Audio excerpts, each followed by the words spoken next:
tasted and seen of the sweetest of love. When my heart becomes free and my shame is undone.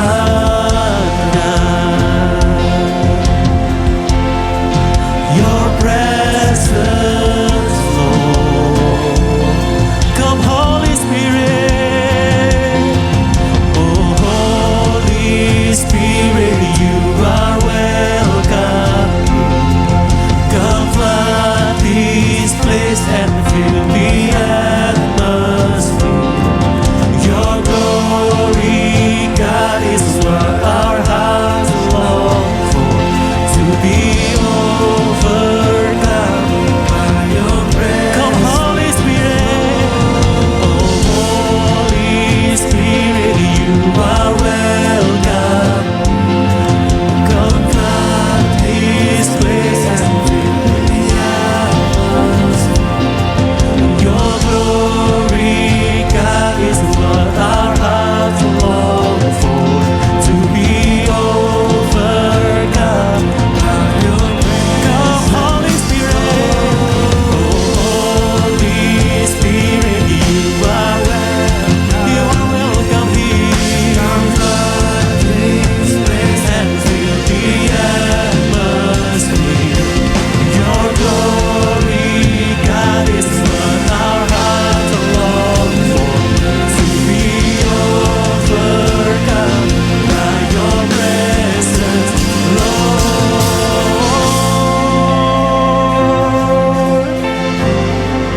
Oh, your presence, fill this place. Mari sama-sama kita bangkit berdiri. Mari angkat tangan bersama-sama. Mari deklarasikan bersama-sama di hadapan Tuhan. Together we sing. Let us be more aware of your presence. Let us experience the glory of your goodness. Let us become more aware of your presence. Let us experience the glory of your goodness. Let us become more aware of your presence. Let us experience the glory of your goodness. Let us become more aware of your presence. Let us experience the glory of your goodness. Your presence, Lord. Together we sing. Oh, Holy Spirit, you are welcome. Come flood this place and fill the atmosphere. Your glory, God, is what our hearts long for. To be overcome by your presence. Come, Holy Spirit. Sing, Holy Spirit, you are welcome. Come flood this place and fill the atmosphere. Your glory, God, is what our hearts long for. Overcome by your presence, let us become more aware of your presence. Let us experience the glory of your goodness. Let us become more aware of your presence. Let us experience the glory of your goodness. Let us become more aware of your presence. Let us experience the glory of your goodness. Let us become more aware of your presence. Let us experience the good, your goodness.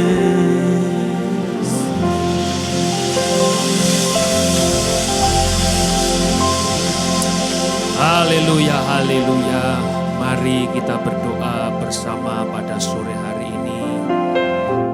Sebentar kami akan duduk diam mendengar firman-Mu. Tuhan, berbicaralah kepada kami pada sore hari ini, supaya rema, hikmat, pengertian, marifat dari surga boleh kami dengar, boleh merubah hati kami. Firman-Mu boleh membimbing hidup kami, firman-Mu boleh menuntun hidup kami. Terima kasih ya Tuhan, pada sore hari ini kami siap untuk mendengar firman-Mu, mengurapi kami semua, dan kami siap menyambutnya dengan hati yang bersukacita. Satu nama, Tuhan Yesus Kristus yang siap diberkati. Boleh sama-sama kita berkata, tepuk tangan bagi Tuhan, haleluya. Baik saudara, kita akan belajar firman Tuhan bersama-sama pada sore hari ini. Tidak lama, 30 menit. Yaitu akan saya berbicara mengenai adalah karya penebusan dosa. Apa saudaraku? Lagi apa saudaraku? Karya penebusan dosa. Saya harap saudara dengar firman baik-baik, menjadi satu rema, menjadi satu hikmat, supaya saudara boleh mengerti apa tujuan sebenarnya Yesus itu menebus dosa kita. Gitu, ya. Kenapa kok Yesus harus mati di atas kayu salib? Kita belajar dulu firman Tuhan yang terdapat di dalam Matius pasal yang ke-6 ayat yang ke-12.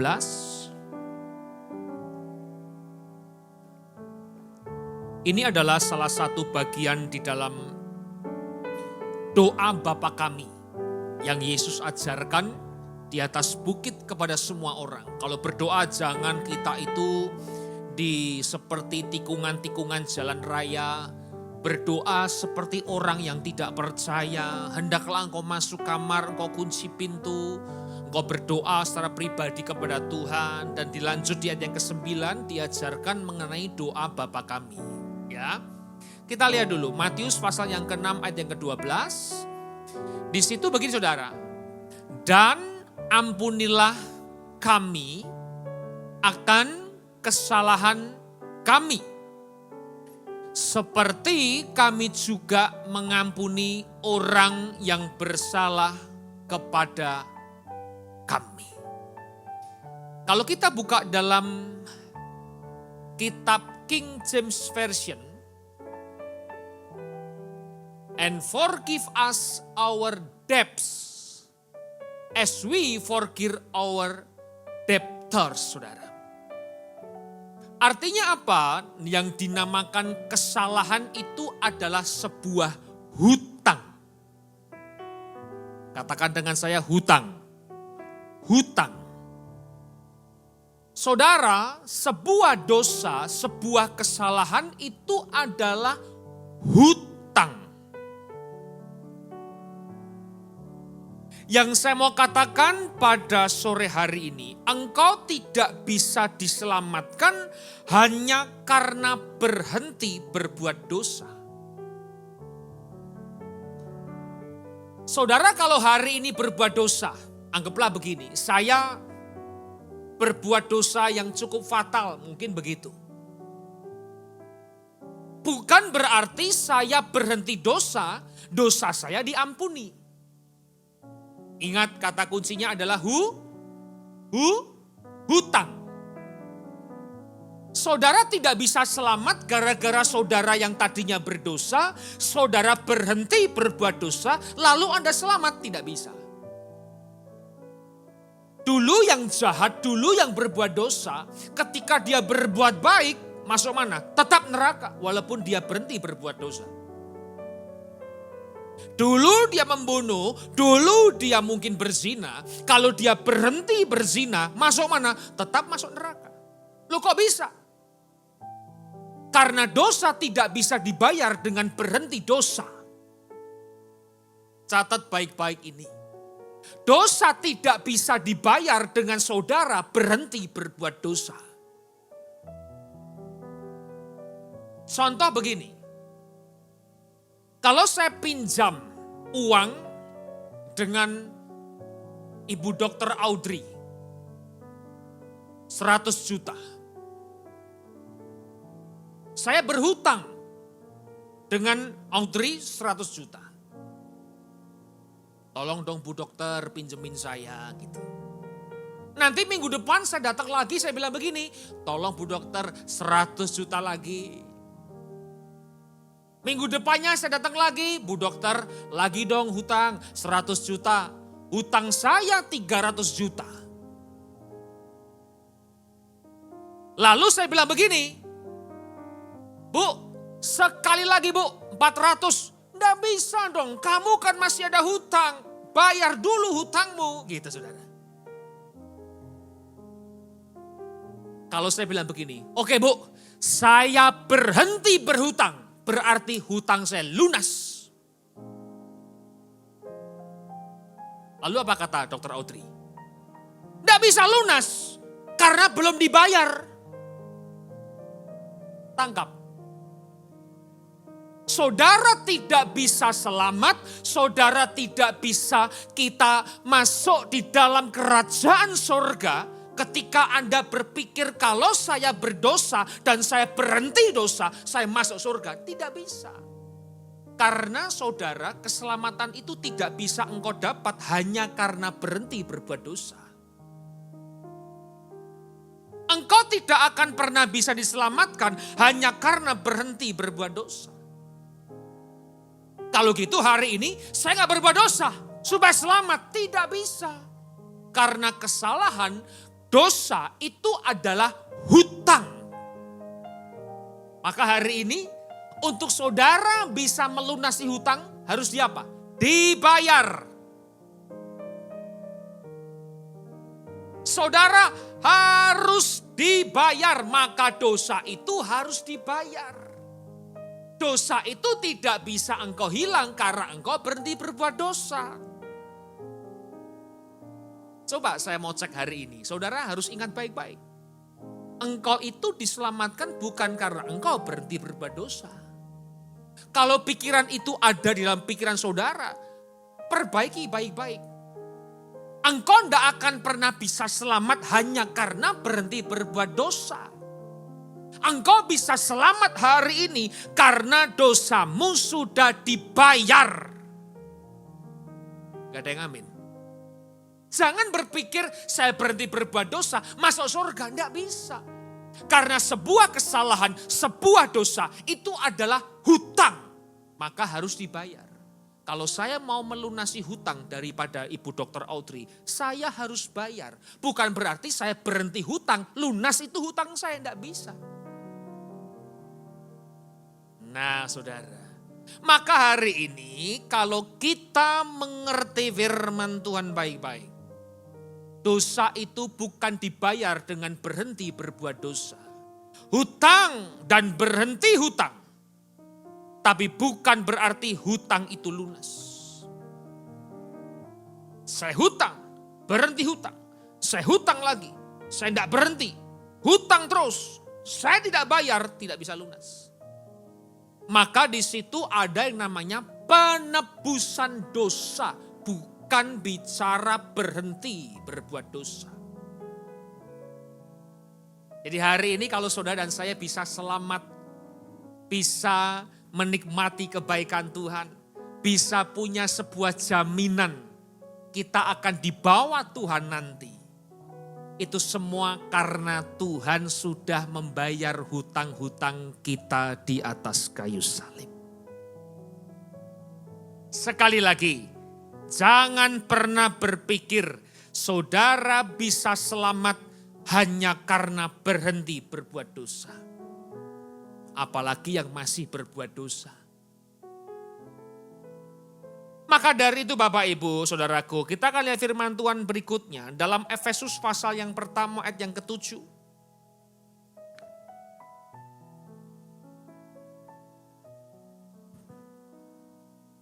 Kita baca bersama-sama. 3, 2, 1 dimulai.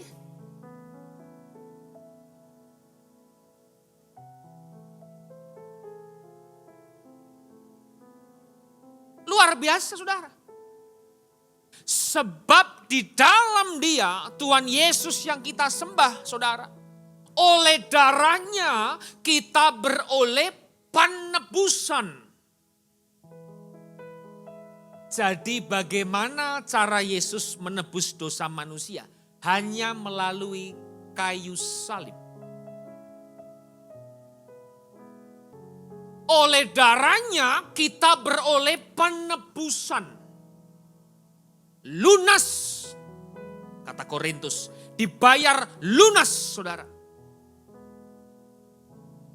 Yaitu pengampunan dosa. Lihat baik-baik.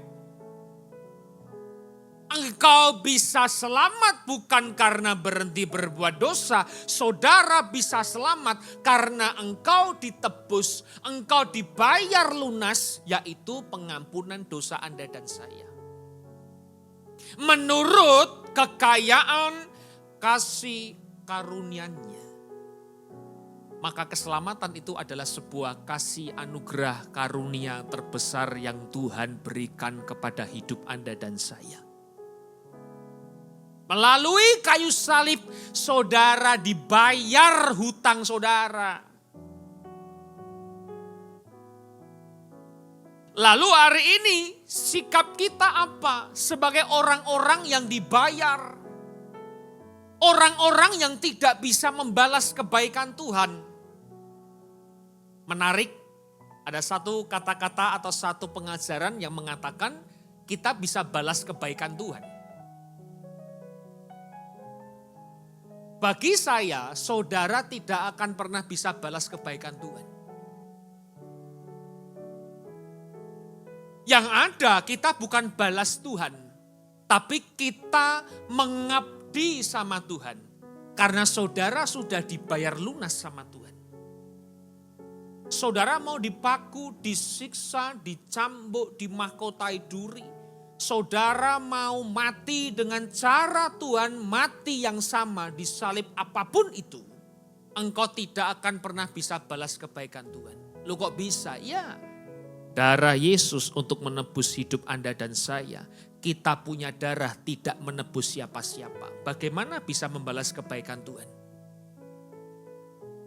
Saudara mau mati seperti Yesus mati. Darahmu tidak pernah menebus siapapun. Darahmu tidak pernah membayar siapapun. Bagaimana bisa balas kebaikan Tuhan?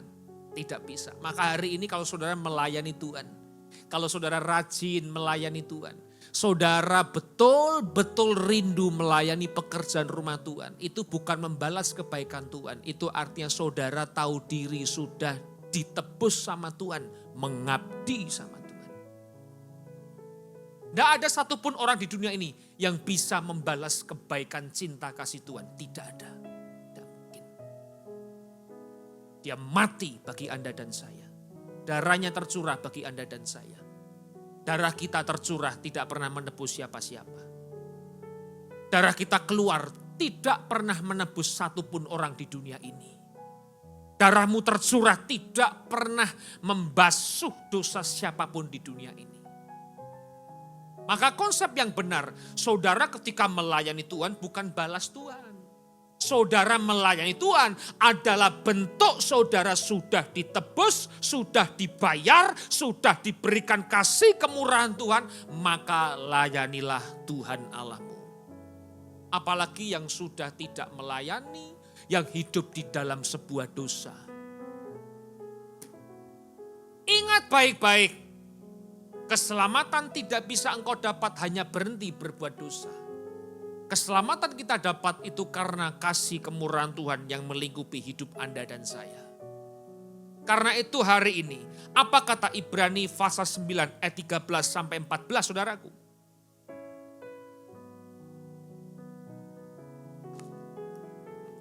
Sebab jika darah domba jantan dan darah lembu jantan dan percikan abu lembu muda menguduskan mereka yang najis, sehingga mereka disucikan secara lahiriah, Betapa lebihnya darah Kristus yang oleh roh yang kekal telah mempersembahkan dirinya sendiri. Mau balas Tuhan bagaimana? Yesus mempersembahkan dirinya sendiri kepada Allah sebagai persembahan yang tidak bercacat. Akan menyucikan hati nurani kita dari perbuatan-perbuatan yang sia-sia, supaya kita dapat beribadah kepada Allah yang hidup. Maka hari ini, kalau saudara sudah ditebus, saudara hidup sudah dibayar sama Tuhan, maka saudara seharusnya harus menyucikan hati nurani saudara semua. Saudara harus menyucikan segala isi hati saudara. Bukti dari orang itu menerima keselamatan Tuhan bukan hanya ketika menyembah, bukan hanya berdoa, bukan hanya memuji Tuhan. Tapi bukti orang yang sudah ditebus, dibayar lunas adalah apa? Hati nuraninya selalu bersih di hadapan Tuhan. Lalu pertanyaan saya hari ini, kenapa hatimu dan hatiku tidak pernah bersih? Sudah dibayar, sudah ditebus, lunas, tapi hati Anda dan hati saya nggak pernah bisa bersih. Anda gampang kecewa, hati kita gampang rapuh, saudara hati tidak berjiwa besar, hanya memikirkan pikiran yang sempit, picik pikirannya, tidak pernah berpikir dengan luas. Hidup tidak bijaksana, tidak menjaga kesucian, tidak menjaga yang namanya kekudusan. Tetap aja berbuat dosa. Bayangkan, darah anak lembu dipercikan itu menahirkan yang najis. Terlebih darah Yesus yang dipercikan dalam hatimu dan hatiku. Kenapa tidak pernah bisa bersih Bapak Ibu? Kenapa tidak pernah bisa memiliki hati nurani yang baik? Iri hati, masih egois. Melayani 20 tahun, tapi tingkat kedewasaan kerohaniannya begitu dangkal. Disenggol marah, diganti marah saudara. Nanti yang ketua dicabut, diganti ketua lain bisa marah. Nanti yang gembala diganti bisa marah saudara. Jabatan dicopot diganti bisa marah. Kenapa gak pernah dewasa dalam iman? Apa gak sadar engkau dipercikan oleh darah Yesus? Tapi kenapa hati nurani kita tidak pernah hidup yang baik di hadapan Tuhan? Karena itu sebagai orang-orang yang dipercik oleh darah Yesus, yang bersekutu oleh darah Yesus, kita harus hidup baik dan benar di hadapan Tuhan. Katakan amin dulu. Bilang kanan kiri, hutangmu sudah dibayar sama Tuhan. Jangan hutang lagi, bilang. Tuhan cuma nyalip sekali dalam hidupnya. Tidak mungkin bayar salib yang kedua dan yang ketiga. Cuman satu kali kata Roma. Maka jangan pernah sia-siakan pelunasan hutang dosa saudara. Cukup satu kali. Jangan hidup main-main di hadapan Tuhan. Kata Petrus bilang apa? Kalau segala kesudahan itu sudah dekat, betapa suci dan salehnya engkau harus hidup. Mari dong dalam hidup ini sucikan hidup saudara. Bersihkan hati saudara. Jangan gampang kepahitan sama orang. Jangan punya perasaan yang buruk sama orang.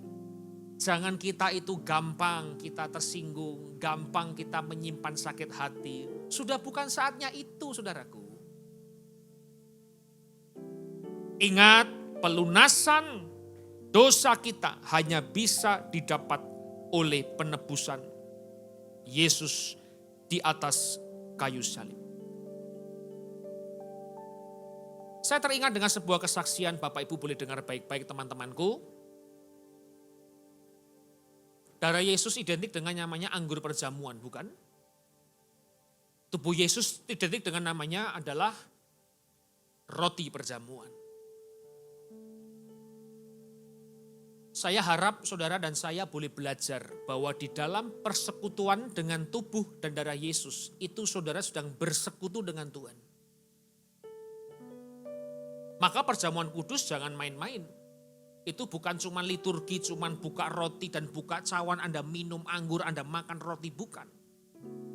Tapi itu adalah persekutuan hidup saudara dengan Tuhan. Mungkin tahun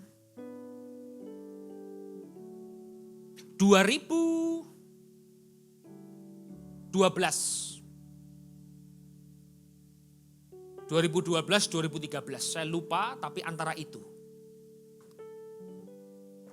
Kami misi di dalam sebuah kota di NTT yang namanya adalah Desa Falas. Ya, Michael Yosua dengar. Dulu kita masuk Falas itu susah. Karena Falas itu adalah betul-betul kota yang mistis, saudara. Horor, banyak ilmu-ilmu hitam, dan banyak gereja juga mungkin takut ke situ. Tapi satu waktu saya berangkat dengan ada Korendi, tanya Korendi, ada saksinya. Ada gembala kami, saya lupa siapa lagi ya, pokoknya ada beberapa kawan-kawan dari Surabaya ikut. Satu waktu kami KKR di Desa Falas, kami masuk dengan ketua ya anggota DPRD lah. Ya, membawa kami membuka pelayanan di Desa Falas. Kami biasa-biasa saja, kami tidak pernah mendengar bahwa itu kota yang mistis, kota yang begitu sakral, yang begitu menyeramkan, saudara. Karena nggak ada satupun orang yang bisa masuk ke situ. Kami masuk, tidak tahu apa-apa, kami melayani KKR, saudara. Di luar itu saya dengan Korendi itu duduk-duduk malam-malam, saudara. Gereja itu kita foto-foto, dulu Korendi masih suka foto. Ya foto-foto atap gereja, saudara. Dia foto-foto langit karena banyak bintang begitu. Dari hasil fotonya ternyata ada bintang yang jatuh. Dan Alkitab mencatat bintang jatuh tanda iblis dikalahkan. Betul ya?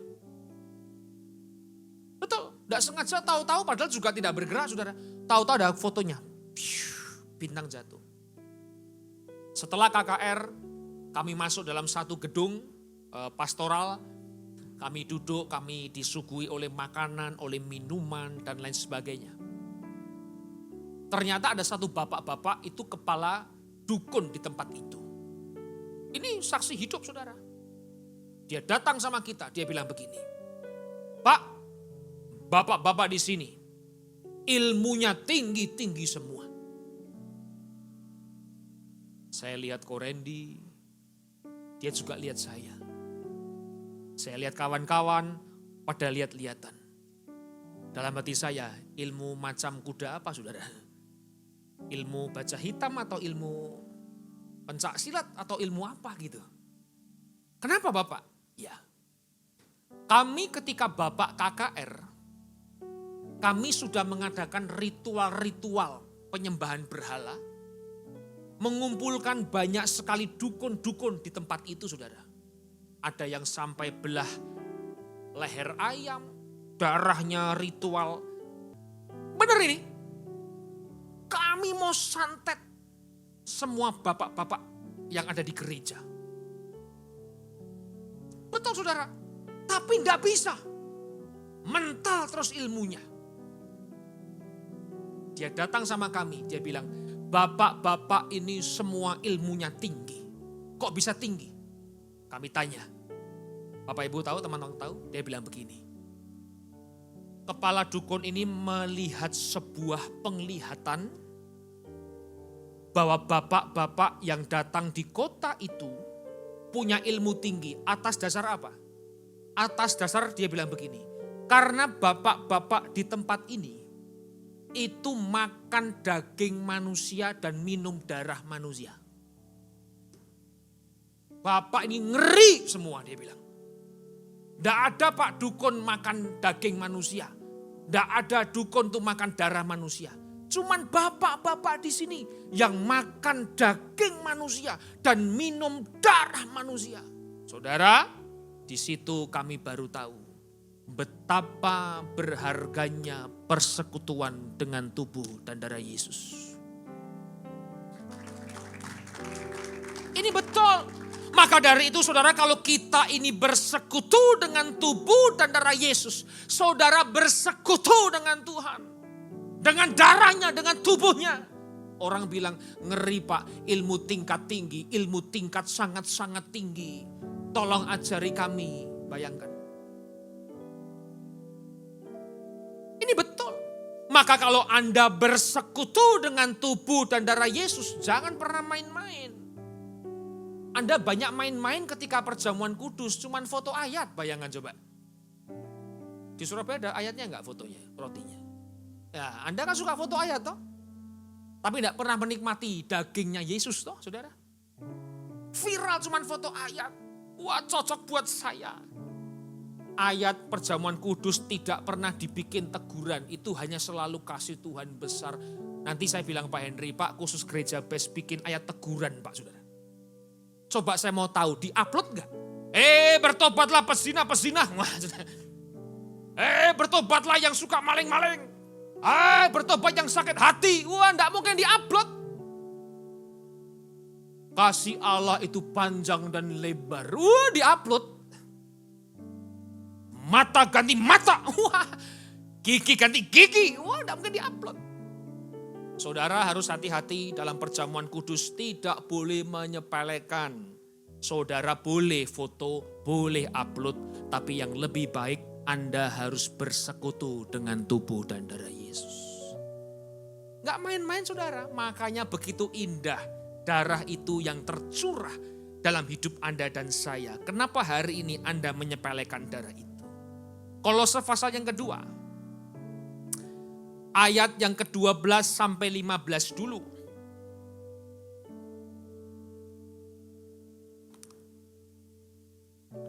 Karena dengan dia kamu dikuburkan dalam baptisan.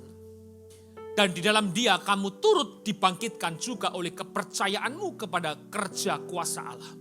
Yang telah membangkitkan dia dari orang mati. Kamu juga meskipun dahulu mati oleh pelanggaranmu. Harusnya mati, berbuat dosa dalam maut. Dan oleh karena tidak disunat secara lahiriah, tetapi dihidupkan Allah bersama-sama dengan dia. Sesudah ia mengampuni segala pelanggaran kita. Mengampuni, bayangkan terus. Dengan menghapuskan surat hutang. Yang oleh ketentuan-ketentuan hukum mendakwa dan mengancam kita. Dan itu ditiadakannya dengan memakukannya pada kayu salib. Bayar hutang. Melunasi hutang-hutang kita. Dengan cara kayu di atas kayu salib. Terus. Ia telah melucuti pemerintah-pemerintah. Dan penguasa-penguasa. Dan menjadikan mereka tontonan umum dalam kemenangannya atas mereka. Anda baca ayat yang ke-6. Ini dalam Kolose 2 ya. Kita baca 3, 2, 1. Kamu telah menerima Kristus Yesus Tuhan kita. Karena itu hendaklah hidupmu tetap di dalam Dia. Perikop ini didasari oleh karena saudara menerima kasih kemurahan Tuhan. Saudara menerima anugerah Tuhan. Dia disalib membayar surat hutangmu. Hendaklah kita hidup tetap di dalam Tuhan. Haleluya. Maka ciri-ciri orang yang menerima karya keselamatan Tuhan. Karya penebusan, pembayaran hutang kita. Dia pasti hidup di dalam Tuhan. Kalau Anda masih belum hidup di dalam Tuhan. Itu sama halnya saudara inginkan Tuhan kita disalib yang kedua, yang ketiga, yang keempat, dan yang kelima, dan seterusnya. Anda meremehkan pengampunan dosa yang Tuhan berikan. Anda minta Tuhan disalib yang kedua, yang ketiga, dan keempat, dan kelima. Tidak mungkin ada. Hanya satu kali dia disalib. Jangan pernah sia-siakan karya penebusan Yesus. Karena engkau tidak bisa selamat tanpa penebusan Kristus di atas kayu salib. Maka orang Kristen bukan berbuat baik supaya selamat. Orang dunia berbuat baik supaya masuk surga. Orang dunia berbuat amal supaya mendapatkan tempat di sisinya. Orang dunia melakukan perbuatan-perbuatan baik untuk selamat. Kalau Anda punya konsep demikian, saudara belum mengerti karya Yesus di atas kayu salib. Betul enggak? Orang dunia yang penting berbuat baik supaya masuk surga. Sama halnya saudara itu tidak berbuat dosa tapi minta pelunasan, tidak bisa. Lalu hari ini kenapa kita berbuat baik? Saudara berbuat baik karena sudah ditebus sama Tuhan. Bukan cari selamat. Saudara berbuat kasih bukan supaya selamat. Saudara berbuat baik karena sudah diselamatkan. Makanya tetaplah berbuat baik. Itu ciri-ciri orang yang sudah diselamatkan. Tetaplah mengampuni. Itu ciri-ciri orang yang sudah diselamatkan. Tetaplah kita mengasihi. Itu ciri-ciri orang yang sudah diselamatkan. Tidak ada berbuat baik supaya selamat. Tuhan terangkan mengenai kasih karunia, mengerjakan keselamatan. Diberi gratis ya, dibayar lunas ya. Makanya hidup yang baik saudara. Tidak bisa saudara itu hidup tidak di dalam kebaikan dan kesalehan di dalam mengiring Yesus. Maka hari ini biarkan saudara ingat bahwa Anda selamat bukan karena Anda berhenti berbuat dosa. Anda selamat karena hutangmu sudah dibayar sama Tuhan di atas kayu salib. Keselamatan bukan karena Anda berhenti dosa. Keselamatan karena Anda menerima penebusan pelunasan Yesus di atas kayu salib. Maka orang yang tidak percaya Yesus, walaupun dia tidak berbuat dosa, Anda tahu masuk mana? Orang yang tidak percaya Yesus, walaupun hidupnya sungguh baik, Anda tahu masuk mana? Karena melalui salib kita bisa diselamatkan oleh Tuhan. Tetaplah berbuat baik, tetaplah saleh, tetaplah hati nurani yang suci, yang kudus. Berhenti berbuat dosa semua, termasuk saya. Berhenti yang sakit hati, termasuk saya. Berhenti yang hatinya gampang kepahitan, termasuk saya. Berhenti yang tidak dewasa rohaninya, termasuk saya. Berhenti yang suka ngomongin orang, termasuk saya. Berhenti yang punya pikiran yang jahat, termasuk saya. Berhenti yang melayani tidak dengan hati yang baik, termasuk saya. Berhenti melayani Tuhan dengan hati motivasi yang lain, termasuk saya. Kita bisa beroleh keselamatan itu karena kemurahan Tuhan. Haleluya. Bangkit berdiri, tepuk tangan bagi Tuhan. Satu lagu dinyanyikan. Ingat, Anda tidak bisa membayar hutangmu karena Anda tidak berhutang. Anda tidak pernah bisa melunasi hutang-hutangmu ketika Anda berhenti berhutang. Harus ada yang membayar dengan lunas. Baru dikatakan lunas. Makanya dikatakan penebusan dosa. Membayar hutang. Tidak berbuat dosa, tetap masuk neraka. Anda jahat, Anda jadi baik, tetap masuk neraka walaupun Anda baik. Anda dulu membunuh, berhenti membunuh, tetap masuk neraka. Karena dosa tidak bisa dibayar dengan berhenti dosa. Dosa itu harus dibayar dengan darah Yesus di atas kayu salib. Kalau Anda hari ini percaya akan hal itu, berbahagialah hidup teman-temanku semua tempat ini. Karena hutangmu sudah dibayar sama Tuhan. Karena itu hiduplah sebagai orang-orang yang sudah dilunasi sama Tuhan. Berbuat baik, mengasihi Tuhan, melayani dengan hati nurani yang baik, saleh, hidup yang kudus, jangan suka berzina, berbuat dosa, benci sama orang, kepahitan sama orang, gampang tersinggung sama orang, kepahitan sama orang, suka ngomong yang jelek, ngerasain orang, pikiran yang jahat, melayani bukan dengan motivasi yang benar. Berhenti, saudara. Kita beroleh kasih kemurahan Tuhan, itu suatu anugerah yang besar dalam hidup orang percaya. Tunjukkanlah engkau adalah orang-orang yang sudah diampuni, dibayar lunas sama Tuhan. Ingat, dosa tidak bisa dibayar dengan Anda berhenti dosa. Semua itu terbayar lunas ketika Yesus ditancapkan paku di tangan dan di kakinya. Hargai darah Yesus, nikmati persekutuan dengan tubuh dan darah Yesus. Kami berdoa untuk gereja-gereja di muka bumi, dari hamba Tuhan sampai kepada semua jemaatnya, supaya mereka hidupnya diberkati oleh Tuhan, supaya mereka boleh rukun, tidak terpecah-pecah, supaya mereka boleh percaya dan dunia boleh percaya bahwa Yesus adalah Tuhan bagi kemuliaan Allah Bapa. Demikian juga untuk gereja di mana kami Engkau percayakan untuk mengembalakannya, yaitu gereja Blessing in the Spirit.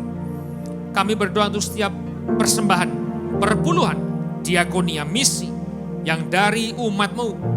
Biar persembahan ini Engkau terima dan biarkan ini berkenan kepada Tuhan. Tuhan beri kemurahan-Mu, balas kebaikan, kerelaan hati jemaat, jaga, lindungi mereka, serta pelihara mereka, beserta keluarga, pekerjaan dan kesehatannya. Mari dekapkan kedua tangan kita di dada. Jagalah hatimu dengan segala kewaspadaan, karena dari sanalah terpancar kehidupan. Jemaat yang dikasihi oleh Tuhan, mari engkau pulang menjadi berkat. Dan engkau pulang menerima berkat rahmat anugerah dari Allah Bapa di surga. Di dalam putra tunggalnya Yesus Kristus yang telah mati bagi dosa kita. Dan dia bangkit pada hari ketiga. Sehingga kita menyembah Tuhan Allah yang hidup. Dan iman kita bukan kepada Tuhan Allah yang mati. Dan dia naik ke surga untuk menyediakan rumah bagi kita. Sehingga kita punya pengharapan yang pasti. Dan dia akan datang kembali untuk kedua kalinya. Menjemput umatnya. Menjemput gerejanya. Yang dewasa, berjaga-jaga, kudus, bijaksana, serta menghakimi seluruh dunia. Di dalam persekutuan dengan Roh-Nya yang kudus, membuat hati kita berkobar-kobar, membuat roh kita menyala-nyala di dalam kasih semula. Roh Kudus yang menghibur, Roh Kudus yang menguatkan, Roh Kudus yang memelihara, menginsyafkan dosa kita, menuntun dan memimpin kita kepada kebenaran dan kekudusan, serta menjadikan kita saksi Kristus mulai hari ini sampai Maranatha. Yesus datang menjemput kita semua. Kita akhiri dengan doa, Bapa kami di surga bersama-sama. Bapa kami yang di surga, dikuduskanlah nama-Mu. Datanglah kerajaan, jadilah kehendak-Mu di bumi seperti di surga. Berikanlah kami pada hari makan kami subuh. Dan ampunilah kami akan kesalahan kami, seperti kami juga mengampuni orang yang bersalah kepada kami. Dan janganlah bawa kami ke dalam pencobaan, tapi lepaskanlah kami daripada yang jahat. Karena Engkau yang punya kerajaan dan kuasa dan kemuliaan sampai selama-lamanya. Amin. God bless, God bless. Lebih lagi kita tepuk tangan buat Tuhan. Haleluya. Oh. Bersama-sama kita menyatakan, Tuhan Engkau hadir, kuasa-Nya mengalir, melawat setiap hati. Roh-Nya membebaskan, Roh-Mu membebaskan, Roh-Mu membangkitkan.